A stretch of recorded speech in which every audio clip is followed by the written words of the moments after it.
Dilarikan ke rumah sakit dan dikabarkan alami pendarahan otak. Begini kondisi terkini Tukul Arwana. Ega Prayudi menyebutkan jika perkembangan positif telah dialami oleh Tukul Arwana. Tukul Arwana telah menjalani operasi dan kini masih dirawat di rumah sakit. Sang anak, Ega Prayudi memberikan informasi mengenai kondisi terkini Tukul Arwana. Ega Prayudi bersyukur kondisi Tukul mulai stabil. Meski belum sepenuhnya sadar, Tukul disebut mulai memberikan respons. Pria berusia 57 tahun itu juga mulai menggerakkan tangan dan kaki. Berdasarkan kabar yang beredar, Tukul Arwana disebut mengalami pendarahan otak. Terkait hal itu, manajer Tukul belum bisa menjelaskan secara detail.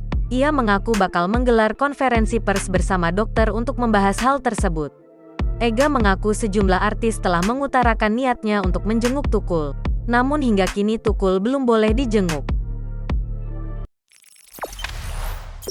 Jangan lupa subscribe, share, komen, dan like ya.